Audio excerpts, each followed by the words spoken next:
Welcome, everybody. This is J.P. Smith, and I'm coming to you today to tell you a story about my cousin Bubba and the swamp fire. I don't know if you've ever heard about a swamp fire, but some people think they don't exist, but I'm here to tell you they do.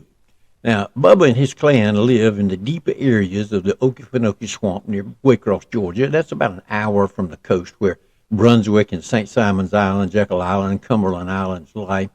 I lived in Brunswick at this time and owned a sporting goods store, but back then, the best way we had of communicating outside of our old AT&T black landline phones was our CB radios. And one day I received a call from the mayor of a little town that was located right on the edge of the Okefenokee to let me know the swamp was burning and coming very close to their little historic town.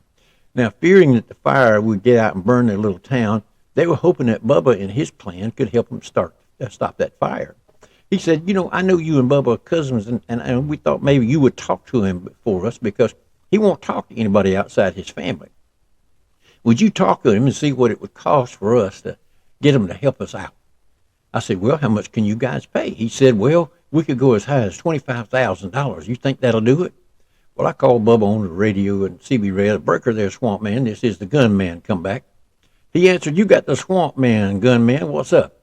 I explained, asking him what he thought about it, and he told me he thought they could do it, but it would cost them. I said, well, they're willing to pay $25,000. So he said, okay, then we'll do it.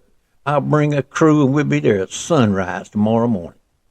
Now, here's something you need to understand.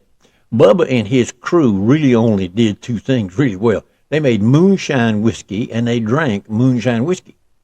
And they were out of money to buy their fixings for the brew. Well, I informed the mayor, and we all agreed to meet at the edge of the swamp at sunrise to see how Bubba was going to put out that fire.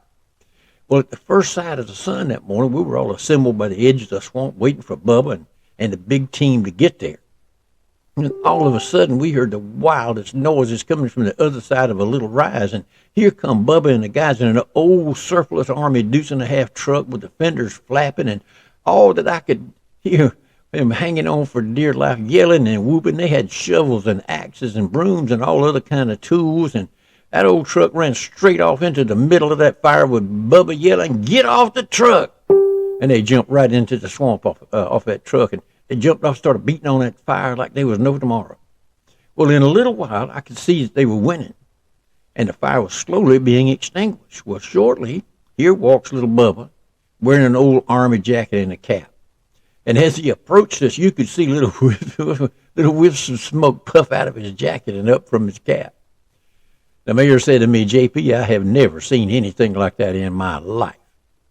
He pulled out a wad of cash to give to Bubba, and he said, Bubba, I don't know how you all did that, but here's your money. Well, then with a wink at me, because he knew what they were going to do with that money. They're going to buy some more mash for their moonshine. He said, now, Bubba, what y'all going to use all that money for? Now, take a second here and just see the scene like it was on TV or something. Are you seeing it?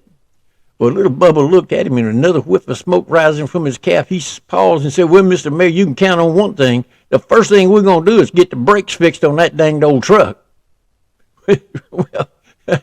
Well, you process the story of that last statement by Bubba. What's the moral of the story? The moral is that sometimes thinking about it and they're trying to figure it all out, they're trying to figure out all the angles of the dangles is over, and you got to get off the truck and go to work. Now, for those who may be on hold out there, so to speak, waiting for everything to be just right, waiting for everything to be just perfect, folks, you got to understand something. Whatever business you're in, it's happening. They're almost there. They're putting the final pegs into the place, and the final pieces are put into place. The inspections are being made. The checkoff list is being worked on to ensure that everything is right and ready to roll. But it's time for you to be lining up your prospects and get them to take a spot in the system so that when it's time to start paying, you'll all be ready to get off the truck and go to work. That's my story for today. Signing off. Till tomorrow. Bye-bye for now.